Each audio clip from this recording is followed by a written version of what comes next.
નમસ્કાર વિદ્યાર્થી મિત્રો। તો એકમ કસોટીના બદલે અમલમાં મુકાયેલી ત્રિમાસિક કસોટી વિશે આજે આપણે વાત કરવાના છીએ।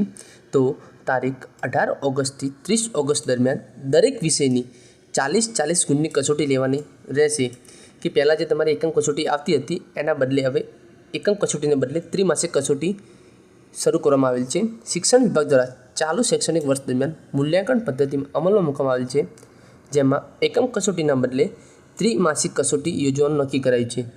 મૂલ્યાંકનના ફેરફાર બદલે હવે પ્રથમ ત્રિમાસિક કસોટી સોમવારથી એટલે કે આજથી શરૂ કરી 18 ઓગસ્ટથી લઈને 30 ઓગસ્ટ સુધી લેવાની રહેશે, જેના માટે સ્કૂલોએ પોતાના રીતે કાર્યક્રમ બનાવવાનો રહેશે। 18 ઓગસ્ટથી લઈને 30 ઓગસ્ટ સુધી પોતે સ્કૂલવાળાએ તેમનો કાર્યક્રમ બનાવીને વિદ્યાર્થીઓની કસોટી લેવાની રહેશે। રાજ્યમાં આવેલી પ્રાથમિક સ્કૂલોમાં તારીખ ધોરણ 3 થી 8 સામયિક મૂલ્યાંકન કસોટી એટલે કે એકમ કસોટી 2018થી અમલમાં છે। રાજ્ય કક્ષાએ 360 ડિગ્રી મૂલ્યાંકન માટેની સમિતિની ભલામણ અનુસાર ચાલુ વર્ષથી એકમ કસોટીના વૈકલ્પ રૂપે ધોરણ 3 થી 8 એકમ કસોટીના બદલે ત્રિમાસિક કસોટી યોજવાની ભલામણ કરાઈ હતી પહેલાં, તેનો હવે સ્વીકાર કરવામાં આવ્યો છે અને એ સ્વીકાર કરી દરેક સ્કૂલમાં ત્રિમાસિક કસોટી યોજવાનું નક્કી કરાયું છે। ત્યારબાદ તો ધોરણ 3 થી 8ને દર સત્રમાં 15 દિવસના સમયગાળામાં દરેક વિષયની 40 ગુણની એક કસોટી લેવાની રહેશે। ચાલુ વર્ષ 2025-26માં 18 ઓગસ્ટથી લઈને 30 ઓગસ્ટ દરમિયાન દરેક વિષયની એક કસોટી યોજાશે, જેનું સમયપત્રક શાળાએ કરવાનું નક્કી કરવાનું રહેશે।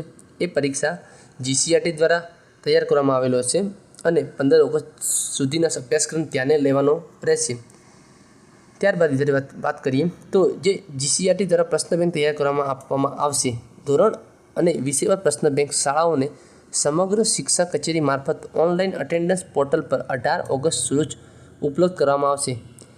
શિક્ષક પ્રશ્ન બેંકમાંથી પ્રશ્નો પસંદ કરી શકશે, તેમજ તેમાં આપેલા પ્રશ્નો જેવા પ્રશ્નો જાતે તૈયાર કરીને પણ કસોટી તૈયાર કરીને વિદ્યાર્થીઓનું મૂલ્યાંકન કરી શકશે। GCRTની વેબસાઇટ પર અગાઉના વર્ષની સામયિક મૂલ્યાંકન કસોટી તેમજ પ્રશ્ન બેંક ઉપલબ્ધ છે, તેમાંથી પણ શિક્ષક મિત્રો એમાંથી પણ પ્રશ્નો લઈને વિદ્યાર્થીઓનું મૂલ્યાંકન કરી શકે છે। તો વિદ્યાર્થી મિત્રો, આ હતી એકમ કસોટીના બદલે જે ત્રિમાસિક કસોટી ચાલુ થઈ છે 18 ઓગસ્ટથી એની માહિતી। જો મિત્રો વિડીયો ગમ્યો હોય તો વિડીયોને લાઇક કરજો, ચેનલને સબસ્ક્રાઈબ કરજો અને તમારા મિત્રો સાથે શેર કરવાનું ભૂલતા નહીં। જય માતાજી મિત્રો।